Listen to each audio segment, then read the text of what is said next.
जय श्री राम, जय माता जी सभी को। तो ये है अपनी रॉयल एनफील्ड की हंटर 350। लास्ट टाइम मैंने इस पे एक रिव्यू वीडियो बनाया था, ये माइलेज कितना देती है। तो उस वीडियो पे अपने किसी एक भाई ने कमेंट किया था कि भैया इसमें टैपेट का कुछ नॉइस इश्यू और ऐसा कुछ आप फेस कर रहे हो। तो ऑनेस्टली बोलूँ तो हाँ, इसमें टैपेट का इंजन में से जो टैपेट टाइमिंग चेन होती है ना, यहाँ से बाइक आप चलाते हो ना तो यहाँ से एक आवाज़ आती है। लेकिन टेंशन मत लो, ये कोई इश्यू नहीं है। देखो ये क्या है कि ये जे सीरीज़ का इंजन है। ये हंटर होगी, अपनी बुलेट 350, मीटियोर, जो भी जिसमें भी ये जे सीरीज़ का 350 सीसी का इंजन आते हैं ना, सब में टैपेट का आवाज़ आता ही है। हाँ, थोड़ा इरिटेटिंग है, लेकिन हम इसे इश्यू नहीं बोल सकते।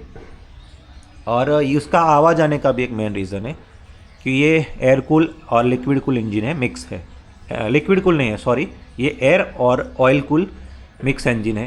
तो 350 सीसी का इंजन है तो हीट तो प्रोड्यूस करेगा ही।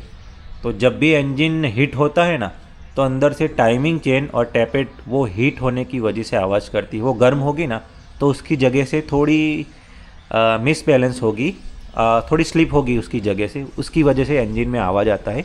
लेकिन उससे कुछ बाइक के इंजन में फ़र्क नहीं पड़ता, कुछ इश्यू नहीं आएंगे इंजन में, तो आप बिंदास चला सकते हो। आवाज़ हर एक बाइक में आती है। तो जो रॉयल एनफील्ड की बाइक चलाते हैं, हंटर या बुलेट, मीटियोर, जो भी 350 का जे सीरीज इंजन की, सब रॉयल एनफील्ड की बाइक, तो टैपेट का नॉइज़ का आवाज़ आता ही है। तो ये इश्यू नहीं है भैया, बिंदास चलाओ। हाँ, थोड़ा एनोइंग है, लेकिन आप इसे इश्यू नहीं बोल सकते।